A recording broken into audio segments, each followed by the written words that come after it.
오늘 본문인 23~24장에는 다윗의 마지막 노래가 나오고, 그리고 다윗의 용사들이 나오고, 마지막으로 다윗의 인구조사 사건으로 연단받는 이야기가 나옵니다.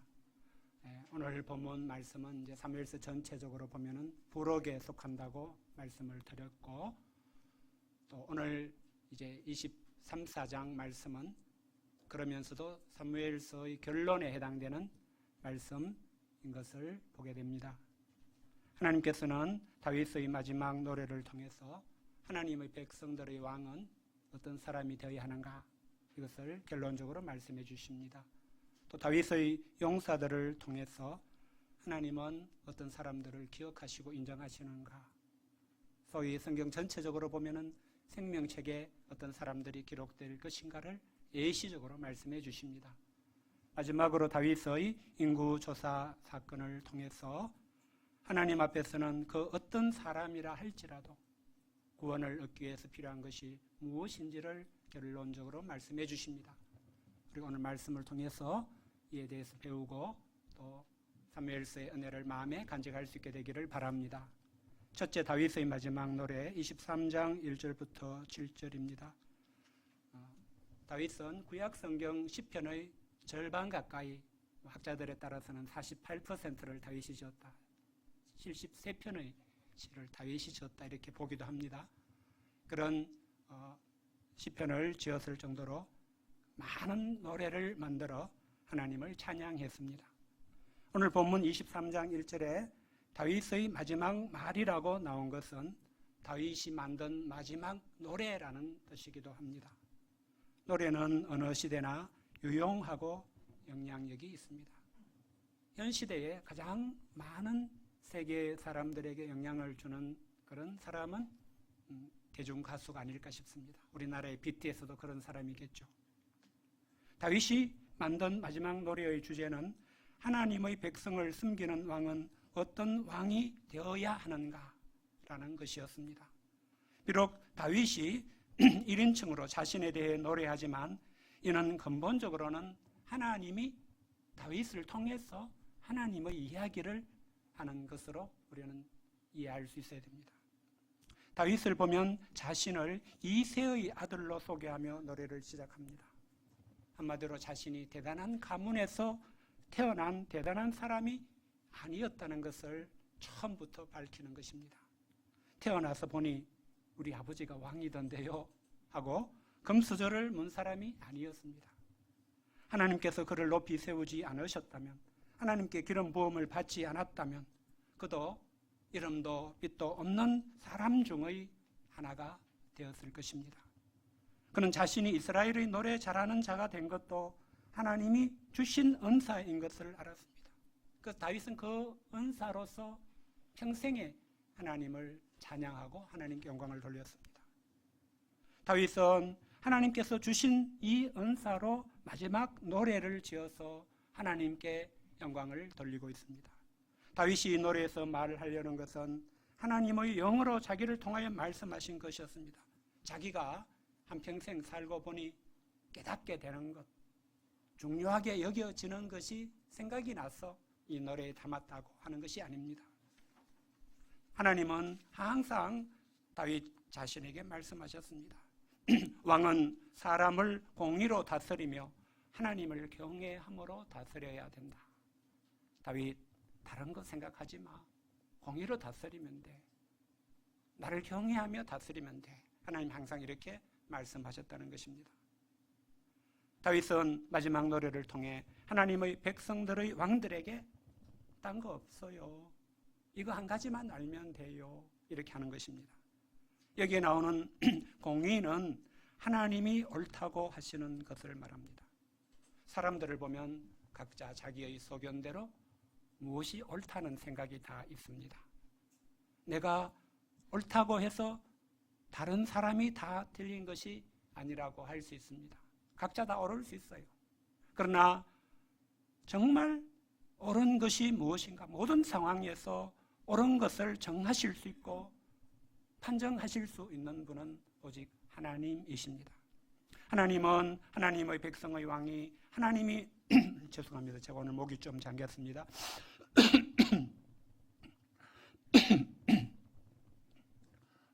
하나님의 백성의 왕이 하나님이 옳다고 하시는 것으로 다스리면 된다고 하십니다. 내가 옳다고 하는 것, 다른 누가 옳다고 하는 것이 아니라 모든 사람들의, 모든 백성들의 왕이신 하나님이 옳다고 하시는 것으로 다스리면 된다고 하십니다. 이를 위해서 하나님을 알고 하나님을 경외하는 것이 필요하다고 하십니다. 그리고 다윗은 이렇게 다스리는 왕은 어떤 사람이 될 수 있는지 4절에서 말씀합니다. 그는 돋는 해의 아침빛 같고 구름 없는 아침 같고 비 내린 후의 광선으로 땅에서 우미 돋는 새 풀 같을 것이라고 말합니다. 이런 사람은 한마디로 하면은 햇빛 같은 사람, 이렇게 말할 수 있지 않을까 싶습니다. 우리가 무심하게 지나다녀서 그렇지 자연을 잘 관찰해 보면 햇빛이 하는 일이 참 놀랍습니다. 봄이 되어 만물이 소생하고 요즘처럼 풀과 나무들이 잎이 무성해지는 것도 사실 햇빛이 한 일입니다. 하나님은 하나님의 백성들을 위해 왕이 이런 햇빛 같은 사람이 되게 축복해 주십니다. 어떻게 아무것도 아니었던 다윗이 이스라엘 백성에 대하여 햇빛 같은 사람이 될 수 있습니까? 이는 하나님이 만사에 구비하고 경고하게 해 주시는 분이시기 때문입니다. 여기 나오는 만사에 구비하고 경고하게 한다는 말은 만사를 잘 정리정돈해서 일이 되게 만든다라는 뜻입니다. 하나님이 바로 그런 분이시라는 뜻입니다. 하나님은 온 세상의 창조주이시고 경영자이십니다. 비록 아담의 범죄로 인해 죄가 세상에 들어오고 세상은 뒤죽박죽인 것처럼 보일 때가 많지만 하나님은 여전히 이런 세상에서 만사에 구비하고 경고하게 하는 일을 하십니다. 하나님이 이 세상을 창조하신 뜻과 목적을 이루어 나가십니다.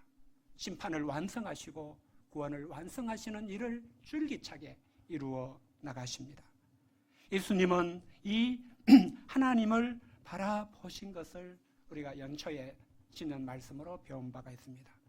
그래서 예수님은 제자들에게 세상이 아무리 혼돈스럽게 보일지라도 내가 하는 일이 이해가 되지 않을지라도 너희들은 하나님을 바라보고 하나님을 믿으면 된다. 하나님을 믿으라. 이렇게 말씀하신 것을 우리가 기억하면 좋겠습니다. 사도 바울은 이를 두고 하나님은 하나님을 사랑하는 자에게 모든 것이 합력하여 선을 이룬다고 말씀하였습니다.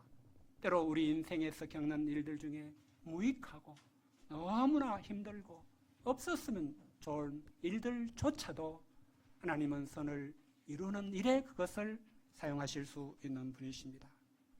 다윗은 하나님을 알되 이런 하나님을 배우고 알게 되었습니다. 그래서 하나님은 자신과 더불어 영원한 언약을 세우셨고 자신의 모든 구원과 모든 소원을 이루실 것을 확신할 수 있었습니다. 그러면서 사악한 자는 다 내버려질 것도 알았습니다. 사악한 자란 히브리어로 벌리알이라는 단어인데 두 단어, 가치가 있다라는 단어와 달아 없어졌다라는 그런 단어가 합해진 복합어입니다. 그러니까 벌리알, 사악한 자는 하나님 앞에서 가치가 달아서 없어진 사람. 하나님이 보실 때는 더 이상 무가치한 사람, 쓰레기 같은 사람, 이런 뜻입니다. 사무엘서에서는 엘리의 아들들에게 또 나발에게 또 반란자였던 세바에게 이 벌리알이라는 단어를 썼습니다. 사무엘서 공부에서 우리는 많은 인물들을 볼 수 있었습니다. 우리는 사무엘서 공부를 마치면서 결론적으로 하나님 앞에서 나는 어떤 사람이 되어야 하지? 라는 그런 질문을 가지고 결론을 내릴 수 있으면 좋겠습니다. 우리는 다 다윗과 같은 왕인 것은 아닙니다. 그러나 우리는 우리 주 예수님 안에서 다들 큰 자가 되고 섬기는 자로 빚어져 갈 것입니다. 우리는 그때 오늘 다윗의 마지막 노래처럼 햇빛 같은 사람이 될 수 있기를 바랍니다. 결코 가시나무와 같이 잡을 수조차 없는 사람이 되지 않을 수 있기를 바랍니다. 하나님이 우리를 어떤 자리에 두시든지 단지 한 영혼을 위한 1:1 성경 선생이 되고 한 영혼의 목자가 된다고 할지라도 우리는 생명을 얻게 하고 풍성히 얻게 하시는 예수님의 제자인 사람이 될 수 있기를 기도합니다. 둘째, 다윗의 용사들 23장 8절부터 39절입니다. 8절부터 다윗과 함께 했던 용사들의 명단이 나옵니다. 우리는 이 명단이 하나님이 넣기도 하시고 빼기도 하신 명단이라는 것을 기억할 필요가 있습니다. 이들은 다윗의 30용사들로 불리는 사람들의 명단입니다. 하나님은 다윗이 하나님이 세우신 왕으로서 이스라엘을 다스릴 수 있었던 데는 이들이 있었기 때문이라고 말씀해 주십니다. 다윗 혼자 잘나서가 아니었다. 다윗에게는 내가 그들에게 허락한 용사들이 있었다라고 말씀해 주십니다. 우리는 이런 명단을 통해서 하나님의 나라가 어떤 사람들로 이루어질지를 예시로서 배울 수 있습니다. 성경의 마지막 책인 요한계시록 20장 12절에는 생명책이 언급되어 있습니다. 생명책에 어떤 기준과 원리로 명단이 기록될 것인가? 우리는 하나님이 직접 명단을 작성하신 본문에서 그것을 배울 수 있습니다. 다윗의 용사들은 어떤 사람들이었습니까? 두 그룹의 세 용사들을 먼저 이야기하고 있습니다. 첫 세 용사는 요셉 바세벳이라고도 하고 아니노라고도 하는 사람, 그리고 엘르아살, 삼마가 세 용사의 첫 번째 그룹입니다. 그들은 단번에 800명을 쳐 죽이기도 했고 손이 피곤하여 그 손이 칼에 붓기까지 치기도 했으며 백성들이 적들의 기세에 눌려 물러갈 때도 혼자 녹두나무 밭 가운데 서서 맞서 싸운 용사들이었습니다. 그들의 또 한 가지 특징은 두 번째 세 용사들을 통해 알 수 있습니다. 한마디로 그들은 다윗을 위해서는 무엇이든지 하고자 하는 사람들이었습니다. 한마디로 그들은 다윗을 뜨겁게 사랑했습니다. 두 번째의 세 용사들이 베들레헴 우물에서 물을 길어온 이야기가 그것을 단적으로 보여주고 있습니다. 한 번은 블레셋과의 전쟁 중에 다윗이 아둘람 굴이 있는 산성에 있을 때였습니다. 블레셋 사람들은 르바임 골짜기에 진을 쳤고 그들의 요새는 베들레헴에 있었습니다. 다윗은 옛날의 향수에 젖어서 베들레헴 성문 곁 우물물을 마시기만 해도 살 것 같은데 누가 그 물을 내게 마시게 할까? 아마 혼자 소리를 했던 것 같습니다. 그런데 그곳에서 베들레헴은 40km나 떨어져 있고 또 베들레헴에는 블레셋의 요새가 있었습니다. 그 사이는 블레셋 군대가 진을 치고 있었습니다. 그런데 대용사가 이를 듣고 다윗에게 그 물을 마시게 하기 위해 블레셋 사람의 진영을 돌파하고 가서 물을 길어왔습니다.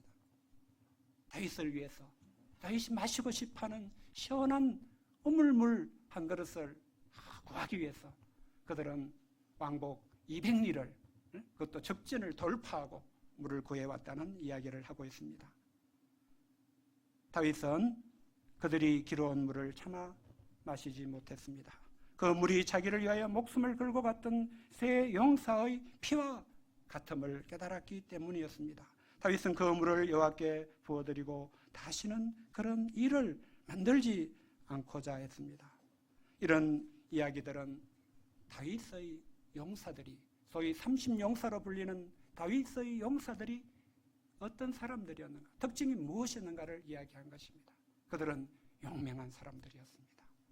그들은 다윗을 위해서 무엇이든지 하는, 다윗을 뜨겁게 사랑하는 사람들이었습니다. 24절 이후에 나오는 다윗의 용사들은 이름만 나오고 그들의 전공은 나오지 않지만 다 이런 두 가지 특징을 가진 사람들이었다는 것을 말하는 것입니다. 총 31명의 명단이 뒤이어 나오고 두 그룹의 세 용사를 합하면 모두 37명의 용사들이 본문에 나옵니다. 우리가 하나님의 이야기에는 이들처럼 우리의 이름도 기록되어 있을 것을 생각할 수 있으면 좋겠습니다. 이들 이름밖에 안 나오고 이들이 도대체 누구야? 낯설지만 마치 이들 이름 중에 내 이름이 있는 것처럼 여기며 이런 명단을 읽을 수 있으면 좋겠습니다. 그래서 제가 말씀을 준비하다가 존경과 감사를 찾아서 그들의 이름을 우리가 예배 시간에 한번 불러보면 좋겠다. 왜? 내 이름이기도 하니까 이런 생각을 해보았습니다. 제가 24장 8절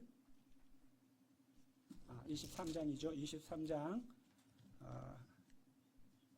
8절이 아니고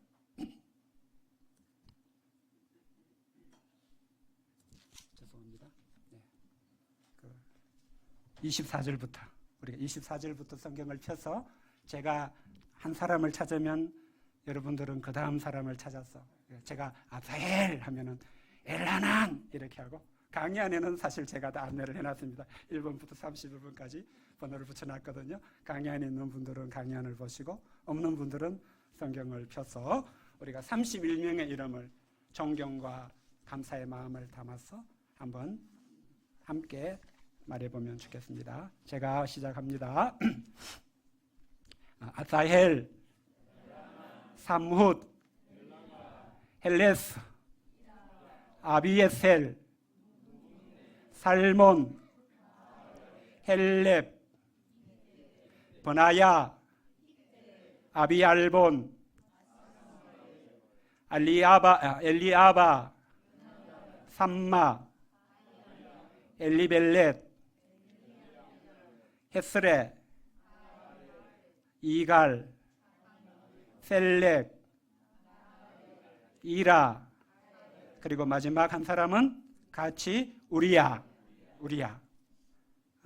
우리는 이 명단의 첫 번째가 일찍이 전쟁터에서 전사한 아사헬임을 볼 수 있습니다. 또한 마지막 명단은 다윗이 이 명단을 작성했다면 꼭 빼고 싶었을 이름 우리야임을 보게 됩니다. 또 다윗 시대에 항상 2인자의 자리에 있었던 요압이 새 용사 그룹에도 30인 용사 명단에도 빠져 있다는 것을 깨닫게 됩니다. 하나님은 다윗 시대의 초기에 전사한 그의 동생 아사헬은 잊지 않으셨습니다. 우리야는 이스라엘과 다윗에 대한 충성심이 너무나 놀라운 용사였습니다. 그러나 다윗은 추악한 범죄에 빠져 그를 죽이고 그의 아내 바세바를 빼앗았습니다. 다윗이 만일 명단 작성에 관여했다면 그는 우리야를 빼고자 했을 것입니다. 그러나 하나님은 하나님의 이야기에서 우리야의 이름을 30용사의 명단에 넣으셨습니다. 우리야를 통해 그의 충성과 함께 다윗의 추악하고 파렴치한 죄를 언제나 기억하도록 일하셨습니다. 이를 통해 다윗이 하나님이 위대하게 쓰신 점이 있을지라도 다윗을 영시해서는 안 된다는 것을 우리에게 가르쳐 주십니다. 우리는 하나님께서 이 명단에서 요압의 이름을 빼셨다는 것도 좀 더 생각해 보게 됩니다. 요압의 이름은 그저 동생인 아비세나 아사헬을 소개하기 위해 그리고 그의 무기를 잡은 자 나레를 소개하기 위해서만 나옵니다. 요압은 다윗 시대의 2인자였고 누구도 자기 자리를 위협하는 것을 용납하지 않았습니다. 그래서 요압은 아브넬을 죽였고 아마사를 죽였습니다. 이런 그는 틀림없이 이런 명단이 있다면 자기야말로 이 명단의 첫째가 되어야 한다고 생각할 것입니다. 자기는 두 세용사 그룹과도 달리 그 앞에 홀로 나오는 only one name, 특별한 이름이 되어야 한다고 여길 수도 있을 것입니다. 자기야말로 다윗이 왕이 되고 왕으로 지휘하는데 없으면 안 되는 사람이라고 여겼을 것입니다. 그러나 하나님은 다르셨습니다.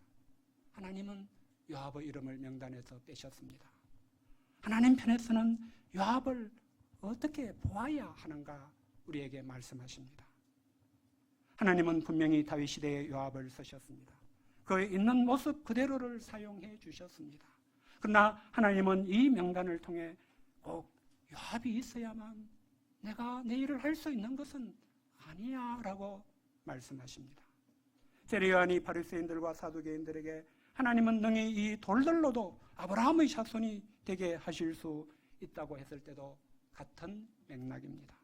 이를 알면 요압은 억울할 수 있을 것 같습니다. 내가 다윗을 위해서 한 것이 얼만데 그럴 수 있단 말인가 생각할 수 있습니다. 인간적으로 보면 요압의 공로는 다윗 시대에 제일 컸다고 할 수 있습니다. 그러나 하나님은 요압의 경우를 통해서 그 모든 것보다 더 중요한 것, 하나님이 가장 중요하게 보시는 것이 있다고 하십니다. 하나님이 보시는 것은 우리가 중심이라는 것을 다윗을 기름 부을 때 배웠습니다. 아무리 능력이 많고 큰 일을 할지라도 그 중심에 무엇이 있는가? 그 중심에 자기를 추구하는가? 비록 부족하고 실수하고 죄도 짓지만 그 중심에서 하나님을 추구하는가? 하나님을 향해 나아가는가? 하나님은 중심을 보신다고 하셨습니다. 사람에게는 전자가 중요할 수 있어도 하나님께는 후자가 더 중요하다고 말씀하십니다. 요압은 오고 오는 모든 시대의 하나님 백성들에게 하나의 경고판과 같이 세워진 사람입니다. 입술로 하나님을 말하고 예수님의 이름으로 큰 일을 할지라도 그 중심이 자기인 사람, 자기의 무엇을 추구하는 요압의 후손들은 하나님의 명단에 들 수 없을 것이라고 하십니다. 그렇기 때문에 우리는 우리의 신앙생활을 통해서 하나님의 말씀 앞에서 가장 먼저 우리 자신의 중심을 살필 수 있어야 됩니다. 우리의 중심을 살피고 그 중심이 빗나가 있을 때, 나를 향해 있을 때 회개할 수 있어야겠습니다. 우리는 다윗의 용사들을 통해서 사무엘서의 두 번째 결론을 발견할 수 있습니다. 우리가 어떤 사람이 되어야 하는가? 하나님이 사무엘서의 이야기들을 통해서 말씀해 주신다고 할 때에 하나님은 다윗의 용사 같은 사람들이 되거라 말씀하십니다. 그들은 하나님의 나라를 위해서는 용맹한 사람들이었습니다. 그들은 하나님의 기름 부음 받은 자를 위해서는 무엇이든지 할 수 있는 사람들이었습니다. 그들의 모습은 다윗이 미리 보여준 우리 주 예수 그리스도를 위하여 우리가 어떤 신약 시대의 성도가 되어야 할지를 가르쳐 준다고 할 수 있습니다. 예수님은 제자들에게 누구든지 나를 따라오려거든 자기를 부인하고 자기 십자가를 지고 나를 따라야 할 것이라고 하셨습니다. 누구든지 제 목숨을 구원코자 하면 잃을 것이요 누구든지 나를 위하여 제 목숨을 잃으면 찾으리라고도 하셨습니다. 예수님이 생각하는 사람들은 어떤 사람들입니까?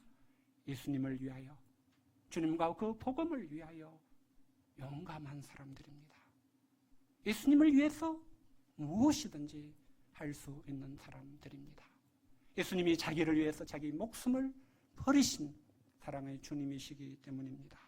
우리가 우리 주 예수님의 시대인 말세를 살아가는 동안에 하나님의 나라를 위해서 또 우리 주와 그 복음을 위해서 하나님이 하시는 이런 용사들이 되고자 할 수 있기를 기도합니다. 셋째, 다윗의 인구조사 24장입니다. 사무엘서의 마지막 부분은 다윗이 인구조사를 한 이야기를 하고 있습니다. 이것은 여호와께 큰 죄를 범하는 것이었습니다. 이로 인해 하나님의 징계가 있었으며 다윗이 제단을 쌓고 제사를 드림으로 재앙이 그치게 되었습니다. 우리는 1절에 하나님께서 이스라엘 향하여 진노하셔서 이스라엘을 치려고 하셨고 그래서 다윗을 격동시키사 가서 이스라엘과 유다의 인구를 조사하라 명하셨다는 다소 이해하기 어려운 말씀을 만나게 됩니다. 이는 다윗의 인구조사 사건의 배경에 있는 하나님의 섭리를 말하는 것입니다. 같은 사건을 기록하는 역대상 21장 1절을 보면 사탄이 일어나 이스라엘을 대적하고 다윗을 충동하여 이스라엘을 계수하게 하니라라고 했습니다. 또 본문 24장 10절에서 다윗이 백성을 조사한 후에 그의 마음에 자책하고 여호와께 내가 이 일을 행함으로 큰 죄를 범하였나이다라고 회개하는 이야기가 나옵니다. 이를 보면 하나님께서 단순하게 명령하신 것에 다윗이 순종한 것이라면 다윗이 이렇게 회개할 이유가 없을 것입니다. 다윗이 인구 조사를 한 것에는 사실 사탄의 유혹이 있었다는 것을 성경은 말합니다. 다윗이 그런 유혹에 빠지게 되었던 것에는 그 속에 그의 마음에도 인구 조사를 통해 자기를 높이고자 하는 교만과 욕심이 있었다는 것을 알 수 있습니다.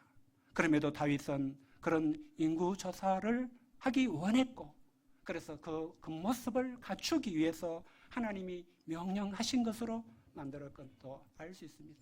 하나님 인구 조사가 좀 필요할 것 같아요. 그래? 그럼 해. 하나님 이렇게 하셨다고 할 수 있습니다. 하나님은 다윗의 속을 아시면서도 다윗이 인구 조사를 하고 싶어 할 때 이스라엘에 대한 진노를 나타내시고자 그렇게 하라고 명령하셨다고 좀 풀어서 1절을 이해하면 좋겠습니다. 당시 인구조사는 9개월 20일이 걸렸고 결과는 이스라엘에서 칼을 빼는 담대한 자가 80만 명, 유다 사람이 50만 명이었습니다. 이는 베냐민 지파를 뺀 숫자였습니다. 이는 민수기 1장 46절에 나오는 출애굽때의 계수된 자인 63만 3,550명에 비하면 2배도 훨씬 넘는 수입니다. 10절에 보면 다윗이 백성을 조사한 후에 그의 마음에 자책하고 여호와께 아뢰되 내가 이 일을 행함으로 큰 죄를 범하였나이다. 여호와의 죄 간구함노니 종의 죄를 사하여 주옵소서. 내가 심히 미련하게 행하였나이다 한 것에서 문제를 알 수 있습니다. 문제는 다윗의 인구조사가 하나님의 영광을 위한 것이 아니었다는 것입니다. 하나님이 모세와 아론에게 처음으로 명하셨던 인구조사는 하나님의 영광을 위한 것이었습니다. 야곱 때에 이스라엘에 내려온 사람이 70명에 불과했지만 하나님은 뜻이 있으셔서 애굽에서 남자들만 싸움에 나갈 수 있는 장정들만 60만 명이 넘도록 번성하게 하신 분이 하나님이셨다. 하나님의 영광을 바라보라고 하신 것이 인구조사의 본질이었습니다.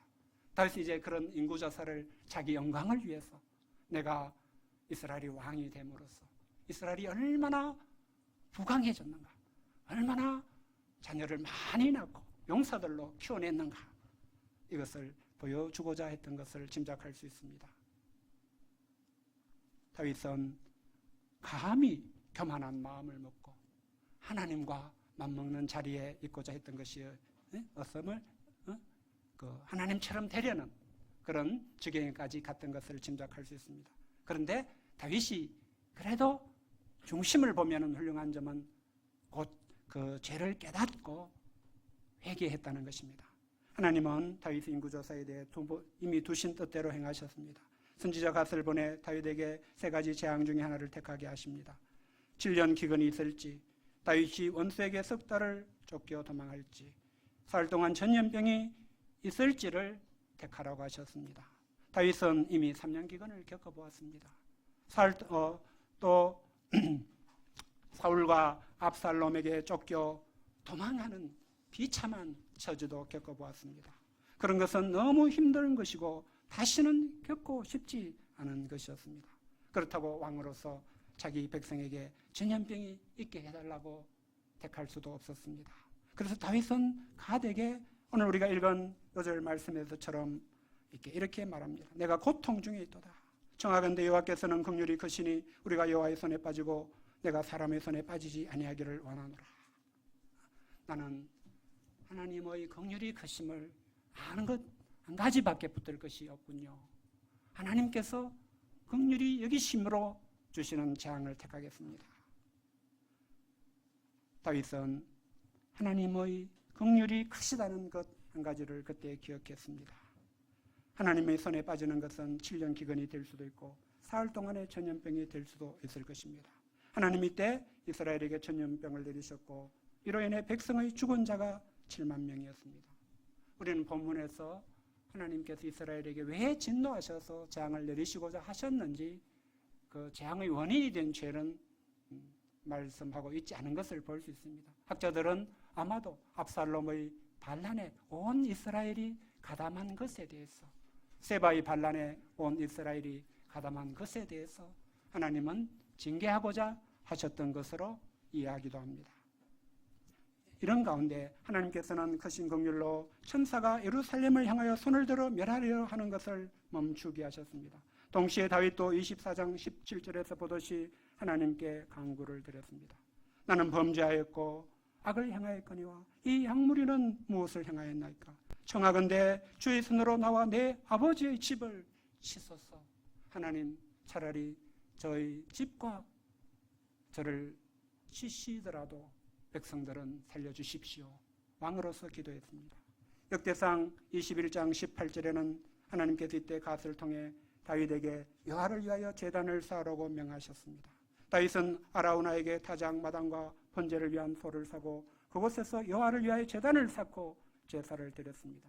여호와께서는 그 땅을 위한 기도를 들으심으로써 이스라엘에게 내리는 재앙이 그치게 되었습니다. 한 페이지가 없어졌습니다.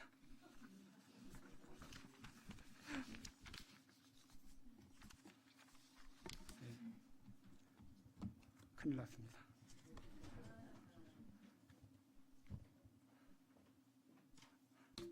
이런 일이 없었는데.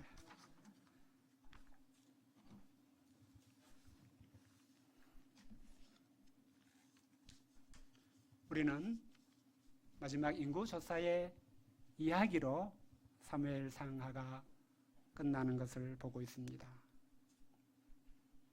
하나님께서 이 마지막 이야기를 통해서 말씀해 주시는 것은 사무엘서의 세 번째 결론이라고 할 수 있습니다. 그것은 오늘 말씀의 제목처럼 긍휼이 크신 하나님이라는 것입니다. 이스라엘은 하나님의 백성이지만 자주 범죄했습니다. 다윗은 하나님의 기름 부음을 받은 사람이지만 잘하는 것만 있는 것이 아니고 우리가 보았듯이 개인적으로나 공적으로 죄를 범하고 실수하기도 했습니다. 우리는 이스라엘의 이야기 속에서 우리 자신과 다르지 않는 사람들을 발견할 수 있었을 것입니다. 아무리 훌륭한 신자라 할지라도 사람은 근본적으로 죄인이고 육신에 속하여 죄와 허물을 범할 수밖에 없는 존재라는 것을 우리는 알고 있습니다. 이런 사람은 하나님의 진노 아래에 있으며 하나님의 크신 긍휼이 아니면 살 수 없는 존재입니다. 압살롬이나 세바와 같은 사람에게 휩쓸리기도 하고 사람 자신의 속에서 나오는 더러운 욕심에 사로잡혀 다윗처럼 조악한 범죄에 빠지기도 할 수 있습니다. 이 때문에 살아서도 대가를 치르고 죽은 후에도 심판을 받을 수밖에 없는 것이 인간의 실존입니다. 그런데 하나님은 사무엘서를 통해서 이런 사람에게 어떤 구원의 길을 주시는지를 말씀해 주십니다. 이런 사람이 살 수 있는 길이 다른 데 있지 않고 하나님의 크신 긍휼을 구하고 그 긍휼을 얻는 데 있다고 다윗의 마지막 이야기를 통해 말씀하십니다. 다윗은 평생을 하나님의 연단을 감당하는 자리에 있었습니다. 그는 나이가 들고 왕의 역할을 할 만큼 한 후에는 이제 내가 할 만큼 했다. 내가 다 이루었다. 이 나이에 무슨 훈련이니? 이렇게 하지는 않는 사람이었다고 또한 말씀합니다. 그는 이 땅에 사는 동안 육신에 거하는 자였고 하나님 앞에 완전할 수 없는 한 인간으로서 죄인인 자기를 발견할 줄 아는 사람이었습니다. 그런 일에 눈 감지 않는 사람이었습니다. 그리고 그때마다 회개하는 사람이었습니다. 그 죄로 인한 연단을 하나님의 크신 긍휼에 의지하여 기꺼이 감당코자 하는 사람이었습니다. 하나님은 이런 다윗에게 제단을 쌓고 제사를 드리게 하셨습니다. 이는 다윗을 비롯한 모든 하나님의 백성들에게 죽을 죄인임에도 살 수 있는 길이 어디에 있는가를 가르쳐 주시는 것입니다. 그것은 오직 크신 긍휼의 하나님이 허락하신 그리스도 예수님으로 말미암는 구원에 있습니다. 예수님께서 십자가에 못 박혀 자기 백성을 그들의 죄에서 구원하시기 위해 속죄의 제물이 되어주셨기 때문에 이 예수님을 의지하는 것에, 이 예수님을 믿고 하나님의 긍휼을 구하는 것에 구원이 있음을 말해줍니다. 우리는 사무엘서의 마지막 이야기를 통해 하나님이 어떤 분이신가, 우리는 이 하나님 앞에 어떤 사람이며 어떤 사람이 되어야 하는가, 이것을 정리할 수 있습니다. 우리는 부족하고 연약할지라도 만사에 구비하고 견고하게 하시는 하나님의 은혜를 입음으로 햇빛 같은 한 사람이 되고자 하기를 바랍니다. 하나님의 나라를 위해 또 우리 주 예수님과 그 복음을 위해 용맹하고 충성된 사랑이 넘치는 한 사람이 되고자 해야 하겠습니다. 그런 가운데 육체 가운데 사는 동안의 죄인으로서 자기 발견을 늘 할 수 있고, 그때마다 예수님의 십자가 은혜를 의지하는 것 외에 다른 구원의 길이 없는 것을 기억하면서 하나님께 나아가는 겸손한 한 사람이 되기를 기도합니다. 하나님께서는 사무엘서를 통해 크신 긍휼의 하나님을 아는 은혜와 하나님 앞에 어떤 사람이 되어야 할지를 배우게 해 주신 것을 깨닫습니다. 우리가 이것을 잘 배우고 마음에 새김으로써 신앙의 유익을 크게 얻는 사무엘서 공부로 갈무리할 수 있기를 바랍니다. 하나님께서 우리 모두를 이 은혜 안에서 살게 해 주시고 하나님을 기쁘시게 하는 자로 굳게 서도록 우리를 축복해 주시기를 간절히 기도합니다. 요절 말씀을 읽고 기도하겠습니다. 14절입니다. 시작. 다윗이 갓세게 이르되 내가 고통 중에 있도다. 청하건대 여호와께서는 긍휼이 크시니 우리가 여호와의 손에 빠지고 내가 사람의 손에 빠지지 아니하기를 원하노라 하는지라. 은혜로우신 하나님 아버지, 그동안에 짧지 않았던 사무엘서 공부를 감당할 수 있는 힘과 은혜 주시고 오늘로써 긍휼이 크신 하나님을 배우는 마지막 말씀을 나누고 공부를 마치게 해주셔서 감사를 드립니다. 저희들이 사무엘서를 통해서 하나님은 긍휼이 크신 하나님이신 것을 배웠습니다. 우리는 죄인이지만 예수님 안에서 하나님이 참된 부르심의 소망을 두고 계신 귀한 사람들인 것을 배웠습니다. 하나님은 우리가 다윗을 통해서 보여주신 대로 햇빛 같은 사람이 되기를 소망하시며 용감하고 충성스러운 사람이 되기를 원하시고 하나님의 나라에 영원한 그런 복락을 누리게 하고자 일하시고 준비하시는 하나님이신 것을 깨닫습니다. 저희들이 이 하나님의 마음과 뜻을 마음으로 붙잡게 도와주시고 이 하나님을 향하여 나아가는 인생을 다 살 수 있게 되기를 원합니다. 하나님께서 우리 한 사람 한 사람을 축복해 주시고 예수님을 힘입어 이 하나님 앞에 굳게 서게 하여 주시기를 간절히 기도합니다. 예수님의 이름으로 기도하였습니다. 아멘.